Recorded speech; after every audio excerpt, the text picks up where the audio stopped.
लूटता बहुत है यार। लेकिन कुछ ऐसी चीजें भी हैं जो मुझे Xiaomi के स्मार्टफोनों में पसंद नहीं आते, तो बहुत ज्यादा कंफ्यूजन हो जाता है कुछ इस तरह। क्या हो गया OnePlus को? ऑलराइट, मैंने ऑलमोस्ट सभी स्मार्टफोन ब्रांड के फोन, चाहे वो ओप्पो हो, वीवो हो, Xiaomi हो, रियलमी हो, पोको हो, सैमसंग हो या फिर एप्पल हो या फिर OnePlus हो, मतलब ऑलमोस्ट सभी ब्रांड के स्मार्टफोन को यूज किया है, टेस्ट किया है, अनबॉक्सिंग किए हैं, रिव्यूज किए हैं। एंड सच बताओ तो इन सभी स्मार्टफोनों को यूज करने के बाद यहाँ पर कुछ चीजें हैं जो मैं चाहता हूँ कि इंप्रूव हो स्मार्टफोनों में। एंड इसके अलावा कुछ ऐसे फीडबैक भी है जो मैं चाहता हूँ कि ये चीजों को स्मार्टफोन ब्रांड को ध्यान रखना चाहिए यूजर के हिसाब से। तो मैंने सोचा क्यों ना आज #टेकज्ञान एपिसोड में हम इसी टॉपिक के बारे में बात करते हैं। बहुत ही इंपॉर्टेंट टॉपिक है। Let's start with Xiaomi। जैसे कि आप सभी लोगों को पता है, Xiaomi के जो स्मार्टफोन होते हैं काफी पॉपुलर है इंडिया में, और ये जाने जाते हैं एक वैल्यू फॉर मनी स्मार्टफोन आपको प्रोवाइड करने के लिए।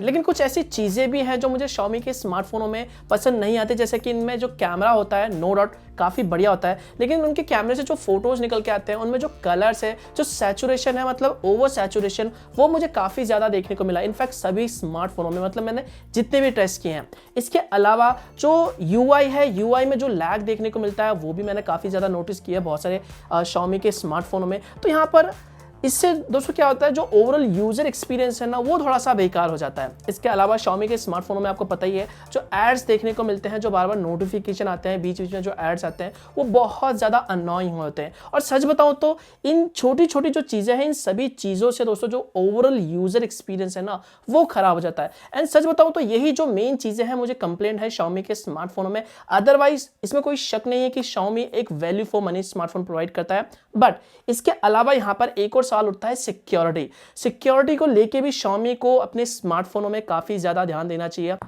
नेक्स्ट ब्रांड की तरफ हम आगे बढ़ते हैं और वो है पोको। पिछले कुछ समय में पोको ने काफी ज्यादा नाम कमाया है। पोको के जो स्मार्टफोन है काफी ज्यादा बिक रहे हैं। जब पोको का स्मार्टफोन आया था, पोको X2, वो स्मार्टफोन मुझे सबसे ज्यादा पसंद आया सच बताऊं तो। उसके बाद जब से ये पोको इंडिपेंडेंट ब्रांड हुआ है, सच बताऊं ना, उसके बाद सारे के सारे जो स्मार्टफोन आए हैं, रीब्रांडेड स्मार्टफोन आए हैं। एंड मैं थोड़ा सा डिसअपॉइंट हुआ पोको से, क्योंकि अगर आप कोई एक इंडिपेंडेंट ब्रांड बन रहे हो, अपने आप को कह रहे हो कि हम एक इंडिपेंडेंट ब्रांड है, तो यहाँ पर आपको कुछ ऐसा यूनिक लाना चाहिए यूजर के लिए, पोको फैंस के लिए, जो भी पोको के ब्रांडिंग को पसंद करते हैं, पोको के फोन को पसंद करते हैं, तो उनके लिए कुछ नया लाना चाहिए। कि मैं चाहता हूँ कि 2021 में पोको की तरफ से मुझे कुछ न्यू, कुछ यूनिक देखने को मिले, तब हम कह सकते हैं कि हाँ भाई ये एक इंडिपेंडेंट ब्रांड है, वरना तो रीब्रांड ही कह सकते हैं। नेक्स्ट ब्रांड की तरफ हम आगे बढ़ते हैं दोस्तों, और वो है वीवो। जो वीवो है वो मेनली फोकस करता है कैमरे में और डिजाइन में, परफॉर्मेंस पे इतना ज्यादा फोकस नहीं करता। और मुझे ऐसा लगता है कि वीवो को फोकस करना चाहिए परफॉर्मेंस पार्ट पे भी।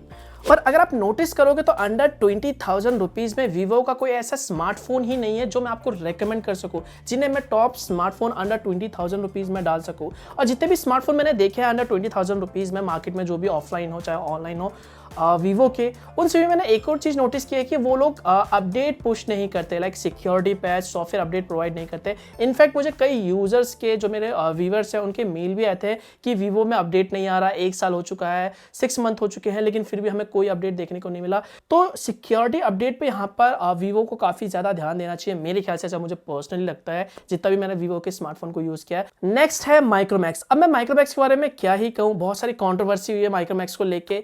कुछ समय पहले, लाइक 2014-15 के आसपास, मैंने भी पर्सनली माइक्रोमैक्स का स्मार्टफोन बाय किया था और यूज भी किया था। और उस टाइम जो माइक्रोमैक्स का जो मार्केट था, जो वैल्यू थी, ब्रांड वैल्यू थे, मत पूछो।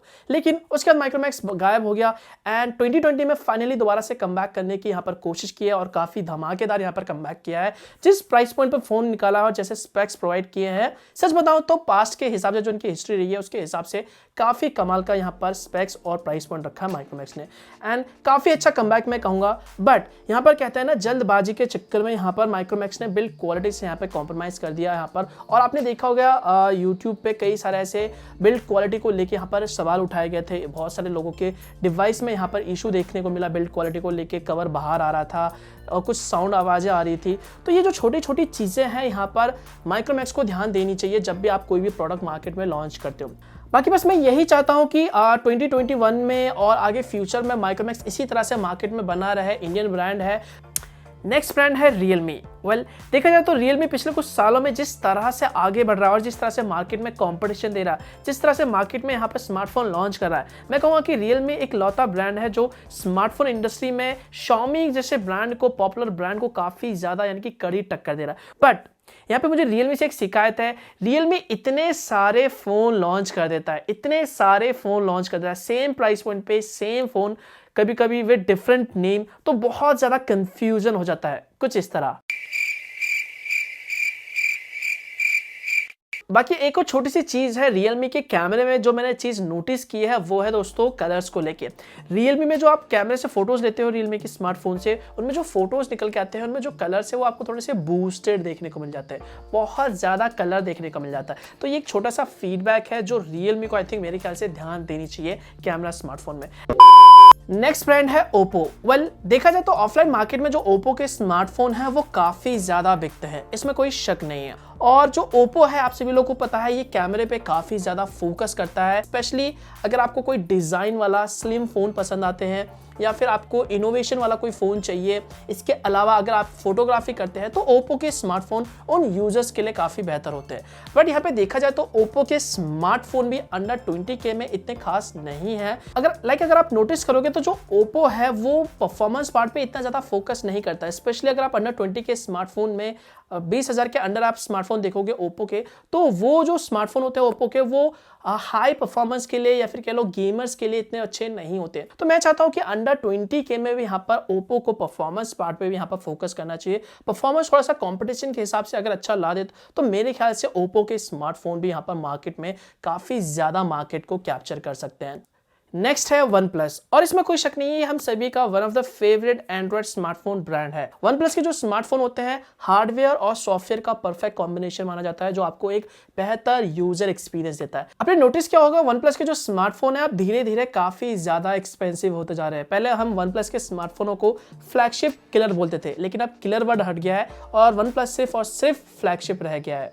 पहले एक सोच थी कि यार OnePlus का स्मार्टफोन मतलब 30 से 40 हज़ार रुपये, मतलब अगर हम पहले सोचते थे यार हमें 30 से 40 हज़ार रुपये में कोई एक बेस्ट स्मार्टफोन चाहिए जहां पर हमें फ्लैगशिप एक्सपीरियंस मिले, तो हमारे नज़र में सीधा आता था OnePlus। बट अब वो चीज़ चला गया, वो चीज़ बिल्कुल भी नहीं रही। इनफैक्ट अभी यहाँ पर OnePlus जो है वो Oppo के साथ भी मर्ज हो रहा है। मतलब देखा जाए तो OnePlus धीरे धीरे अपनी ब्रांड वैल्यू, धीरे धीरे दोस्तों अब जो अपनी इमेज है वो खोता जा रहा है। क्या हो गया OnePlus को? नेक्स्ट है सैमसंग फोकस करता है कैमरे पे, डिस्प्ले पार्ट पे और बैटरी पे। ये तीन चीज है जो सैमसंग काफी ज्यादा फोकस करता है, और जिस प्राइस पॉइंट पे ये स्मार्टफोन आते हैं सैमसंग के, उस प्राइस पॉइंट पे ये तीनों चीज में सैमसंग के फोन को बीट करना very very very difficult. But यहाँ पे सैमसंग थोड़ा सा पीछे रह जाता है परफॉर्मेंस पार्ट में। अगर यहाँ पर परफॉर्मेंस पे फोकस करे ना सैमसंग, सच बताऊं तो फिर सैमसंग को बीट करना इम्पॉसिबल हो जाएगा।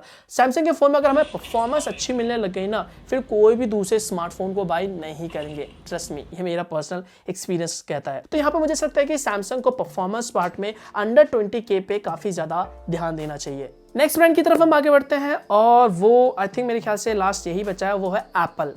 और भैया आईफोन के बारे में क्या ही कहें, आईफोन के बारे में अगर हमने कुछ कहा तो मेरे ख्याल से आईफोन लवर्स बुरा मान जाएंगे, और जिन लोगों को भैया आईफोन लेना है वो लोग आईफोन ही लेंगे। भले ही सोशल मीडिया में, इंटरनेट में आईफोन की कितनी भी बेइज्जती कर लो, कितना भी बुरा कह लो, कितना भी मजाक उड़ा लो, बट एट द एंड लोग आईफोन ही बाई करते हैं जिन लोगों को आईफोन बाई करना है। भैया दिखाना जो है, ये जो लोगों की जो वैल्यू है ना, अलग ही वैल्यू है। बट यहाँ पर एक चीज मैं कहना चाहूंगा यार, आईफोन लूटता बहुत है यार। अब आईफोन 12 में ही ले लो, चार्जर ही नहीं है, मतलब बिजनेस करना ना कोई आईफोन से सीखे, पैसे लूटना ना कि लोगों को कैसे लीगली लोगों से पैसे लूटना है वो आईफोन से कोई सीखे, मुझे ऐसा पर्सनली लगता है। आईफोन के बारे में ज़्यादा कुछ नहीं कहूँगा। जिन लोगों को आपको पता ही है आईफोन लेना है वो आईफोन ही लेंगे और कुछ नहीं लेंगे।